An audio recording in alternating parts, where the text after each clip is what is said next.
गुरुमुखो श्री गुरु महाराज जी पल पल जीवों के कल्याण के लिए अपने ऊपर कष्ट सहन करते हैं, फिर तुम क्यों भयभीत हो रहे हो? उन्होंने समस्त संसार का भार वहन कर तुम पर कृपा की है। जब तुम्हारे समस्त विचार और कर्म मालिक के निमित्त होंगे तो तुम परेशान कदाचित न होंगे। यदि तुम्हारा सत्संग में आना जाना लोगों को अच्छा नहीं लगता, वे तुमसे उचित व्यवहार नहीं करते या तुमसे अनुचित बोलते हैं, तो परवाह न करो। तुम अपने निर्धारित नियम पर दृढ़ रहो, इसका परिणाम श्रेष्ठ होगा। सहनशीलता की शक्ति झगड़े की शक्ति से अधिक सामर्थ्यवान है। जो कार्य झगड़े में नहीं हो सकता, वह धैर्य व शांति से शीघ्र हो जाता है। यदि कोई कार्य तुम्हारे प्रतिकूल हुआ, तो गहराई में सोचने से यह विदित होगा कि तुमने प्रकृति के किसी न किसी नियम का उल्लंघन किया है। तुम्हारी बड़ाई तब है जब बुराई करने वाले का भी भला करो, कटु बोलने वाले से भी मधुर वाणी में बोलो, झगड़ा करने वालों से प्रेम पूर्वक व्यवहार करो। जब तुम्हारे बड़ों की आज्ञा अच्छी नहीं लगती, तो उसका अर्थ यह है कि तुम्हारे भीतर अभी मन का राज्य है। तुम हर समय अपनी हालत परखने में लगे रहोगे, तो दूसरों के अवगुण देखने के लिए समय नहीं प्राप्त होगा। जिसकी सद्गुरु के अतिरिक्त किसी और में आसक्ति है, तो वह हृदय पूर्ण निर्मल नहीं है। जहाँ कोई भी सहायक नहीं होगा, वहाँ सद्गुरु तुम्हारे साथ होंगे। बुरा व्यक्ति अपनी बुराई में सफलता प्राप्त कर प्रसन्न तो होता है, परंतु यह प्रसन्नता बहुत ही थोड़े समय के लिए है, क्योंकि उसका अंतिम परिणाम बहुत भयानक है। सबके सब बिछुड़ जाएंगे, तब केवल सद्गुरु अंग संग होंगे। संसार में कई प्रकार की हानि हो जाती है, परंतु सबसे बड़ी हानि गुरु शब्द को भुलाना है। दुनिया में कई प्रकार के लाभ होते हैं, परंतु सर्वश्रेष्ठ लाभ गुरु शब्द स्मरण रखना है। जिसे सुखी रखने के लिए मालिक स्वयं तैयार हों, उसे कौन दुखी कर सकता है। यदि सद्गुरु के प्रेम में हृदय डूबा हो, तो लोक परलोक का खजाना तुम्हारे साथ है। तुम दूसरों पर दोषारोपण बिल्कुल न करो। सुख या दुख का कारण तुम स्वयं ही हो। मालिक से मुख फेर कर चाहें कितने ही सुख के यत्न करो, सुख प्राप्त नहीं होगा।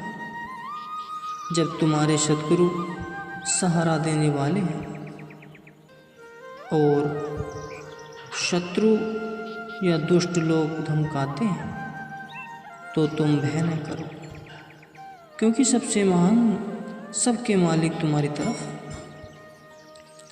कुदरत के घर देर है, अंधेर नहीं।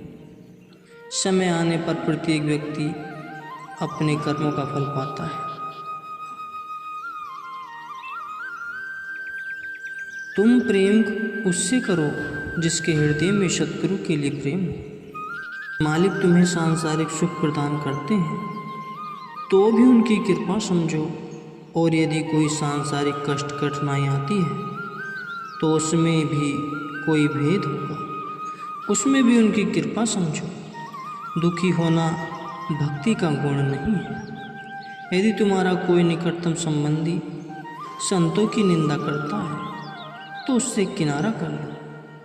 जब तुम यह कहते हो कि मैं बहुत योग्य हूँ, परंतु अपना अपमान सहन नहीं कर सकते, तो जरा यहाँ तो सोचो कि आपको यह योग्य और योग्यता किसने प्रदान की है। यह लोगों की प्रसिद्ध अभिमानी का सिर नीचा।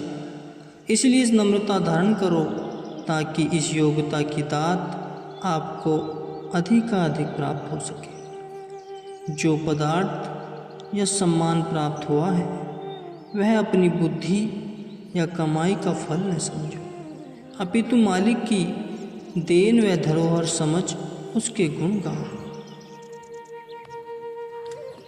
तुम पर जो सुख दुख आए हैं, क्या वे केवल तुम पर ही आए हैं?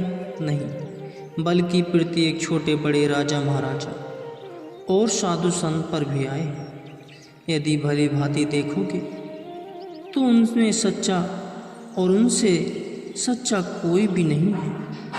आत्मिक उन्नति के लिए इन दोनों परिस्थितियों में से गुजरना आवश्यक है। थोड़े सुखों को देख सुखों की खान प्रभु से मुंह मत मोड़ो, और दुखों को देखकर घबराओ नहीं, क्योंकि दुखों के पश्चात ही सुखों ने आना है। जिनको प्रभु की प्रभुता प्रत्यक्ष अनुभव होती है, उसको सांसारिक दुख या मान अपमान स्पर्श नहीं कर सकते। यदि तुम लापरवाही कर रहे हो, तुम्हारे आंतरिक शत्रु जो सदैव सतर्क हैं तुम्हारी बुरी दशा करेंगे। इसलिए तुम लापरवाही न करो, सदैव सतर्क रहो और अंतिम दम तक सचेत रहो। प्रभु तुम्हारी अभिलाषा सदैव पूर्ण करते हैं। फिर भी यदि कोई अभिलाषा पूर्ण न हो तो मन को विचलित नहीं होने देना है, बल्कि उसे समझाना चाहिए कि प्रभु की मौज में प्रसन्न रहने में ही भलाई है। अन्य लोग तुम्हें सम्मान देने का यत्न बेशक करें, परंतु तुम्हारे अंदर यह भावना न हो, क्योंकि तुम्हारी योग्यता जो सद्गुरु कृपा से तुम में विद्वान है, वह नम्रता और दीनता से ही बढ़ेगी। हे सद्गुरु, जिसको आपने वचन दिया है कि हर स्थान पर हर समय मैं तुम्हारे साथ हूँ, उसे किसी और सहारे की क्या आवश्यकता है? भक्ति रूपी खुले मैदान या उपवन की सुगंधित व शीतल पवन लेने के इच्छुक तो हजारों हैं, परंतु उस मैदान पर पहुंचने के लिए जो टेढ़ी लंबी व सकरी गली है, उसे अंत तक पार करने वाले थोड़े ही बचते हैं। कई थोड़ा भाग पार करते हैं, कई चतुर्थ भाग और कई आधे पर ही शक्ति हार जाते हैं। श्री गुरु महाराज जी को किसी सेवक ने विनती की कि आपकी भक्ति अत्यंत कठिन है, तो श्री प्रभु जी ने उत्तर दिया कि भक्ति कठिन है तो 84 भोगना उससे भी अधिक कठिन है। बुद्धिमान वही कहा जाएगा जो थोड़ा सुख सहन कर अधिक दुख से जान बचावेगा।